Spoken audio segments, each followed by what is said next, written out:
Je m'appelle Sylvie Guerrero, je suis rédactrice en chef de Tribune des Arts.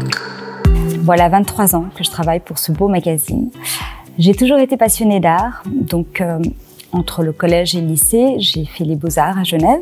Je me suis ensuite passionnée pour la philosophie, donc j'ai enseigné cette matière pendant 2 ans quasiment au lycée en France. Et puis j'ai découvert ce beau métier qu'est le journalisme et ce titre, la Tribune des Arts, qui m'a tout de suite emballée et qui m'a fait découvrir aussi les montres et les bijoux, un autre domaine qui me passionne depuis.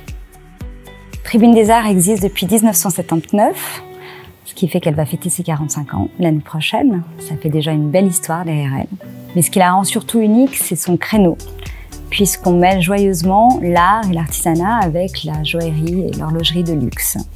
Ce qu'on aime par-dessus tout, c'est pousser les portes que les lecteurs ne peuvent pas pousser eux-mêmes. On s'invite dans les coulisses de lieux complètement différents puisqu'on passe par les marques qui établissent des partenariats avec des univers tout à fait divers. On peut se retrouver dans les coulisses d'un grand opéra, on peut se retrouver dans les paddocks, une course de Formule 1. On peut se retrouver dans des champs où sont cultivées une fleur ou des fleurs qui entrent dans la composition d'un grand parfum. Et à la Tribune des Arts, on est aussi très attentif à la qualité de son contenu, ce qui fait qu'on a souvent l'exclusivité pour des reportages ou des interviews. Alors pour moi, le luxe, c'est surtout les hommes et les femmes qui se cachent derrière. C'est ces mains d'or qui sont capables de faire les plus belles choses au monde. C'est ces petits détails qu'on voit peut-être pas au premier abord, mais qui font toute la différence. Et puis le luxe, c'est aussi prendre son temps. Prendre le temps, par exemple, de lire un magazine à son rythme.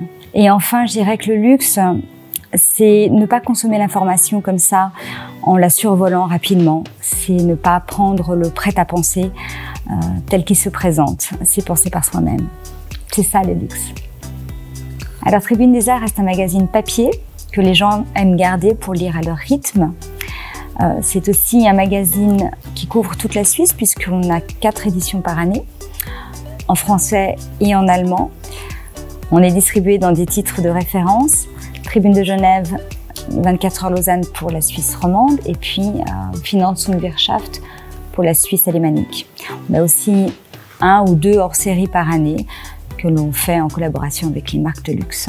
Le fait que l'on soit une toute petite équipe de passionnés avec une vraie expertise fait aussi qu'on arrive vraiment à avoir du sur-mesure pour nos clients. On peut leur proposer justement ces hors-séries ou alors des publics-créations où on met vraiment à leur service notre expertise journalistique.